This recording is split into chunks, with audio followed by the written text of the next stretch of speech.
www.healthcmi.com. Acupuncture Continuing Education Online today.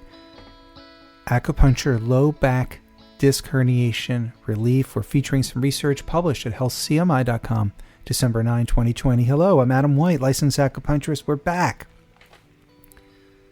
No shortage of research about how acupuncture is beneficial for the treatment of low back pain, many causes. Here, the researchers are highlighting that lumbar disc herniation related pain and mobility issues associated with it are treated effectively with acupuncture.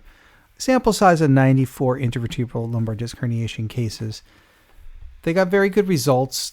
If you go to healthcmi.com and look for the article of that title, Acupuncture Low Back Disc Herniation Relief, you'll see all of the data, the acupuncture points used, mostly local points, nothing fancy here. Acupuncturists will appreciate the short list of bladder 23, 40, 37, and 54, plus gallbladder 30 and 34, especially for that sciatica pain. Bladder 40, command point to the back at the popliteal fossa, so a little distal point there, and bladder 54. So, very simple acupuncture treatment, and yet effective. They did use warm needle acupuncture, so they used some moxibustion there. They did obtain Duchy at the acupuncture points with the stimulation to get the results. And they break it down, not just in total effective rates, but also with, how many cured, how many just a little bit better, etc., etc. So, pretty good percentages overall.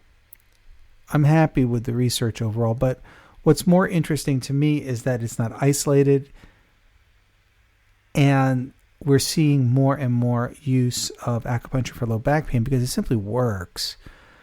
Even if someone's already had back surgery or medication, they might need the acupuncture for maintenance. Sometimes people can even avoid a surgery or maybe do a hybrid. Maybe they'll do some corticosteroid injections at the herniated disc region to bring down that inflammation, use a little acupuncture to maintain that benefit for long periods of time. There's a few ways to go about it when you have a problem like this. So acupuncture, again, is not the only procedure used, certainly not a monotherapy. Obviously, there can be physical therapy, stretching, even later to yoga, tai chi, physical therapy, so many good things. And then in terms of medication or corticosteroid injection with lidocaine, things like that, surgical procedures, there's a lot of ways to go at this, but acupuncture is definitely a heavy hitter in this department, getting the job done. This research is one of many pieces of research showing that acupuncture is very effective for the treatment of low back pain. So something for people to consider. I know we had a prior piece of research at healthcmi.com showing that acupuncture is very effective for pain relief. That article is entitled Acupuncture University Research Discoveries, and it was featuring Georgetown University research, also research from Harvard Medical School, Tufts, Emory, University of California, and a few other places. Notably, the American Academy of Physicians endorses acupuncture for the treatment of low back pain. Also, the United States Medicare system, for example, has now accepted acupuncture for the treatment of low back pain. To get the best results, you are going to want a licensed acupuncturist properly trained in these techniques. Again, that is something that is highly specialized. Legally, many types of providers can treat low back pain, but again, people who are specifically trained in this approach should be the ones that are chosen. Much like you would have a specialist take care of something. So while I guess, some people might see a general dentist and not a periodontist for certain things, or maybe a general dentist instead of an endodontist, for example. But you might be in a lot of better situations going off and seeing the periodontist or the endodontist and getting back to your dentist for other things. That kind of idea is also true when dealing with the treatment of acupuncture procedures. Sometimes you want that licensed acupuncturist in particular to do the work because they have a higher degree of training in needling. So there are multiple scopes of practices that may allow acupuncture, but again, we may want to limit that to people who are highly specialized in it.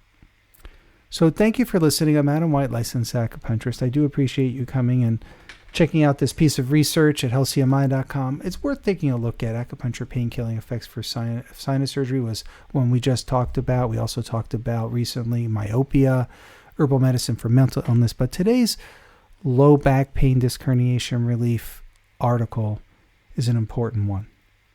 Back pain does affect many people. It can be debilitating. It can affect lifestyle and work activities and really getting rid of that pain. And something called radiculopathy. So that's something acupuncture is great with. This kind of pinched nerve and shooting sensation issue associated with herniations and protrusions can cause pain and numbness, tingling, even weakness or even muscle atrophy from all the way from the low back down through the hips and buttocks, down all the way through the legs into the toes. So anywhere that nerve fiber is going is an issue. You don't want to cut off the garden hose, no water is coming out the end, but you need what we call chi, or what you would call an electrochemical stimulation through nerve fiber, same idea, to flow. Acupuncture again helps get that microcirculation of blood back into those nerve roots exiting the spine. That's really how one component of treatment works. Acupuncture stimulates the local region and allows normal circulation of blood in the area in a microcirculation environment. And that in turn heals the nerve roots and allows conduction through the nerve fibers and allows that radiculopathy, again, that pain, that numbness to go away.